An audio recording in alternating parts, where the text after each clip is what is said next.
A is equal to 8, AN is equal to 62 and SN is equal to 210, है ना।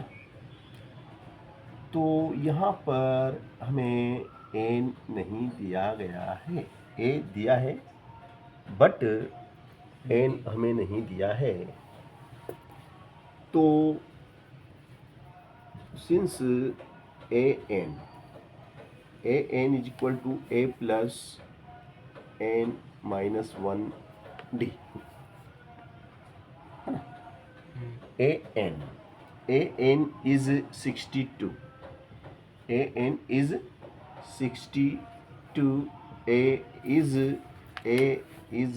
8 plus N minus 1D. Therefore 62 minus 8 is equal to N minus 1D. Implies that 62 minus 8 तो is 4, 12, 12 में से 8 गए 4 and 5 is equal to N minus 1D. Equation is 1। ये समीकरण एक हमने बना ली। अब since Sn is equal to n by 2 and 2a plus n minus 1d, this is formula, this is a formula, ये आपका सूत्र है।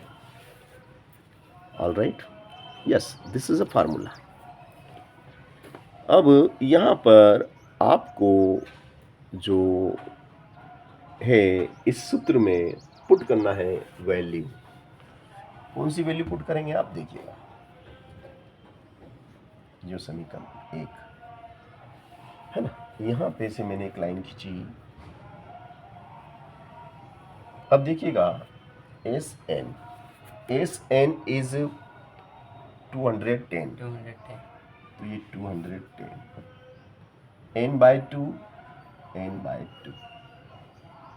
2a, a कितना है 2a, a is 8 प्लस, अब देखो यहाँ से n minus 1d, n minus 1d का मान कितना होता है, n minus 1d का मान किसके बराबर है, 54 के बराबर, इज 54। तो यहाँ पे एक क्रॉस गुणा करेंगे, इसका इसमें और इसका इसमें, तो ये हो जाएगा आपका 21 दूना 42 और ये हो गया n, कोष्टक में कितना 8 दूनी 16 और 54, तो ये हो गया आपका 420 बराबर, तो ये 60 70 n, तो n बराबर हो जाएगा 420/70 is equal to n, is 7×42, n is equal to 6, n is equal to 6। देखो एक चीज तो निकाल ली हमने, n is equal to 6, n का वैल्यू पुट कर देंगे किसमें, समीकरण 1 में। यहाँ पे अगर यहाँ पे हम n का वैल्यू पुट कर देते हैं तो n की जगह कितना आ जाएगा, n की जगह 6 आ जाएगा। 6 minus 1 कौन है,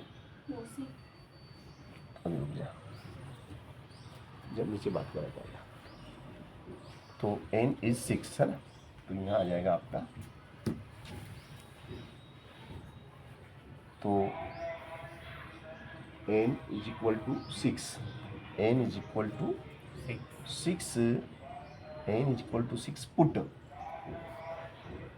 पुट इन इक्वेशन 1, है ना। इक्वेशन 1 में n की जगह कितना रखेंगे, तो देखो ये कितना है आपका 54, 52 is equal to n minus 1d। इसमें हमें पुट करना है दोस्त, इसमें हमें क्या पुट करना है, implies that 54 is equal to 6 minus 1d, तो 54 इज इक्वल टू 6 5d, तो ये क्या हो जाएगा आपका 54/5 इज इक्वल टू d। है ना। ये आ रही है क्या डी का वैल्यू? पता नहीं चल देखो। डी इज इक्वल टू 54/5, 54/5, 54/5, 5.3 का तीसरा 54 आ गया। D is equal to 54/5 and n is equal to 6, है ना। तो अच्छा सवाल था यार। सवाल थोड़ा घुमाया उसने, घुमाया तो सही। मुझको ये वाला थोड़ा टफ लग रहा है।